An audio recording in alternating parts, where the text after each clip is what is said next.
Hey guys, welcome to my YouTube channel. Today's topic is how to solve pedigree problems as fast as possible. तो आज मैं आपको जो तरीका बताने जा रहा हूँ वो बहुत ही सिंपल है और वो इतना सिंपल है कि इसमें आपको कुछ भी लिखने की ज़रूरत नहीं होगी। इसमें आपको करना क्या है, आपको बस ध्यान से पेडिग्री चार्ट को देखना है और दो सिंपल क्वेश्चन के आंसर आपको उस चार्ट में से फाइंड आउट करना है। And believe me, after that with in 20 seconds आप किसी भी पेडिग्री चार्ट जो नीट यूजी लेवल में आता है उसका इनहेरिटेंस पैटर्न आप बता पाओगे। यहाँ पे इनहेरिटेंस पैटर्न का मतलब होता है कि whether it is autosomal dominant और रिसेसिव, एक्स लिंक्ड डोमिनेंट और recessive. So it's going to be very important and very helpful for you. So are you ready for this? So let's start. यहाँ पे हम जो पहला criteria देखेंगे वो हमें बताएगा कि ये ट्रेट जो है ये डोमिनेंट है या रिसेसिव है, और जो सेकंड क्राइटेरिया होगा यानी कि सेकंड क्वेश्चन जो होगा उसका आंसर हमें बता देगा कि ये एक्स लिंक्ड है या फिर ऑटोसोमल है। ओके, तो आइए देखते हैं सबसे पहले हमें क्या देखना होगा। सो नंबर 1, जितने भी अफेक्टेड ऑफस्प्रिंग्स हैं क्या उनके एटलीस्ट एक पेरेंट अफेक्टेड है, that is whether all the affected offspring have at least one affected parent। अगर ऐसा होता है तो ये डोमिनेंट होगा। पेडिग्री में ऑफस्प्रिंग्स या फिर प्रोजेनी ये वर्ड ऑल्टरनेटिवली यूज होता है। इसका मतलब हम क्या समझेंगे, ये जो पेडिग्री चार्ट आप देख रहे हो इसमें 1 2 3 4 हमें 4 जनरेशन्स दिख रहे हैं। इट इज़ वेरी ऑब्वियस कि हमारे पेडिग्री चार्ट जो है वो हमेशा पेरेंट्स से चालू होता है, स्टार्ट होता है, और उसके बिल्कुल नेक्स्ट नीचे जो भी रोज़ हैं इनको हम एक दूसरे के ऑफस्प्रिंग्स बोलेंगे। तो यहाँ पे हमें क्या देखना है, एफेक्टेड ऑफस्प्रिंग मतलब ये जितने भी एनसर्कल्ड किए हुए हैं ये सारे ऑफस्प्रिंग्स हैं, और उनके पेरेंट को हमें चेक करना है कि वेदर उनके एक भी पेरेंट एफेक्टेड है कि नहीं है। जैसे कि ये तीनों यहाँ पे ऑफस्प्रिंग्स हैं, इनके देखिए इनके पेरेंट जो है ये अफेक्टेड है। अब आते हैं थर्ड जनरेशन में। यहाँ लेफ्ट साइड में हमें जो ऑफस्प्रिंग्स दिख रहे हैं इनके भी पेरेंट जो है अफेक्टेड हैं। राइट साइड में जो दिख रहे हैं उनके भी एटलीस्ट वन पेरेंट तो अफेक्टेड है ही। फिर आते हैं फोर्थ जनरेशन में। यहाँ भी राइट लेफ्ट दोनों तरफ जितने भी अफेक्टेड ऑफस्प्रिंग्स हैं उनके एटलीस्ट वन पेरेंट जो है वो अफेक्टेड है। यानी कि यहाँ हर एक केस में हम जो क्राइटेरिया यहाँ पे सेट किए थे, नंबर 1 क्राइटेरिया, ये फुलफिल हो रहा है। और जब हर क्राइटेरिया फुलफिल हो जाएगा तो हम उसको डोमिनेंट बोलेंगे। अगर एक भी जगह पे क्राइटेरिया फुलफिल नहीं होता है तो उसको हम रिसेसिव कैटेगरी में डाल देंगे। Is that clear? आइए एक एग्जाम्पल रिसेसिव का भी देख लेते हैं। ये जो पेडिग्री आपको दिख रहा है यहाँ आप सेकेंड जनरेशन को देखिए। सेकेंड जनरेशन में जितने भी ऑफस्प्रिंग्स हैं उनके एटलीस्ट वन पेरेंट तो अफेक्टेड है, ठीक है। लेकिन थर्ड जनरेशन में राइट साइड में जितने भी ऑफस्प्रिंग अफेक्टेड हैं उनके भी पेरेंट जो है वो अफेक्टेड है, बट लेफ्ट साइड में जो अफेक्टेड ऑफस्प्रिंग हमें दिख रहा है उनके कोई भी पेरेंट अफेक्टेड नहीं है। मतलब यहाँ पे हमारे क्राइटेरिया 1 दो जगह फुलफिल हो रहा है लेकिन एक जगह वो फुलफिल नहीं हो रहा है।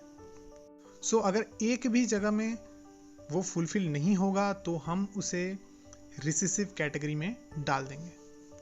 सो I think now it's pretty clear for you. तो पहले क्राइटेरिया से हमें क्या पता चल गया कि वेदर इट इज डोमिनेंट और रिसेसिव, इतना तो पता चल गया हमें। अब हमें क्या देखना है, ये एक्स लिंक्ड है या फिर ऑटोसोमल है। Now before we talk about criteria number 2, एक छोटी सी चीज़ की तरफ आपका ध्यान लाना चाहूँगा। आप लोगों ने अक्सर देखा होगा जहाँ भाई बहन साथ में रहते हैं वहाँ भाई यानी कि लड़का जो है वो बहन के ऊपर डोमिनेट करने की कोशिश करता है। आप सोच रहे होंगे मैं ये कहानी क्यों बता रहा हूँ।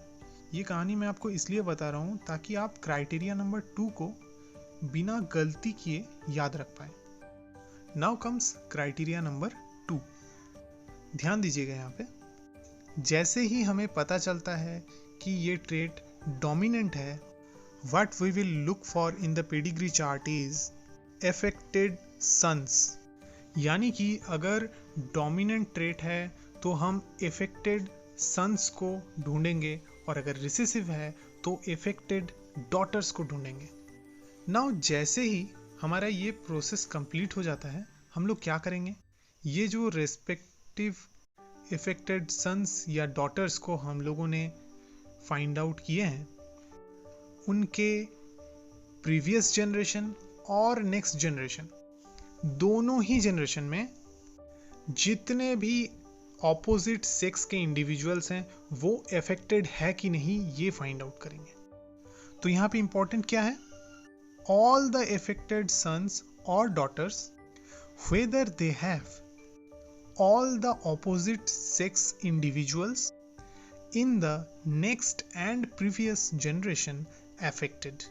तो अगर ये ट्रेट क्राइटेरिया नंबर 2 को विदाउट एनी एक्सेप्शन फुलफिल कर रहा है, तो इसका मतलब क्या होगा, तो इसका मतलब ये होगा कि ये ट्रेट हर बदलते जनरेशन के साथ इस जेंडर से उस जेंडर और उस जेंडर से इस जेंडर में ट्रांसफर हो रहा है, यानी कि क्रिस क्रॉस इफेक्ट शो कर रहा है.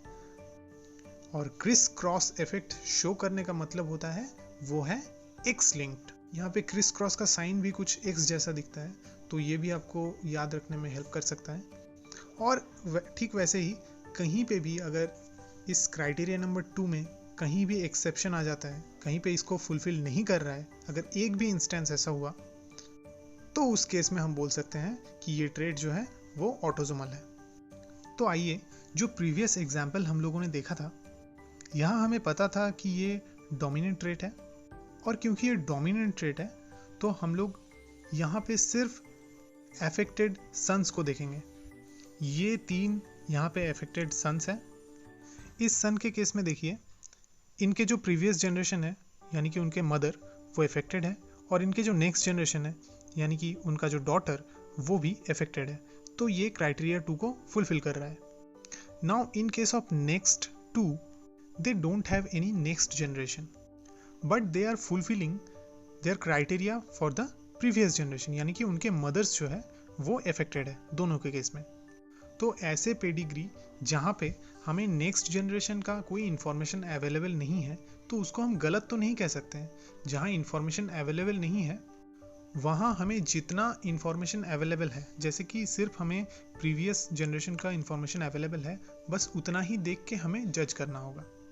So in this case, all the 3 are fulfilling criteria number 2. So it will be X-linked and dominant. तो आइए इसको जल्दी से रिकैप कर लेते हैं एक बार. सबसे पहली बात क्या देखेंगे, all affected offspring should have at least one affected parent. अगर ऐसा होता है तो dominant होगा, और अगर नहीं होता है तो recessive होगा. अगर dominant है तो all the affected sons have affected mother and all daughters. Similarly, in case of recessive, all the affected daughters should have affected father and all her sons. अगर ये क्राइटेरिया फुलफिल होता है तो वो एक्स लिंक्ड होगा, अगर नहीं होता है तो ऑटोसोमल होगा. So I think now it has been crystal clear to you how to solve the pedigree problems in terms of inheritance pattern. So ऐसे ही इम्पॉर्टेंट ट्रिक्स और कॉन्सेप्ट्स के लिए don't forget to subscribe my channel. In the next video we will solve the questions from different years and also that are available in the online platforms. Signing off for now. Have a good day.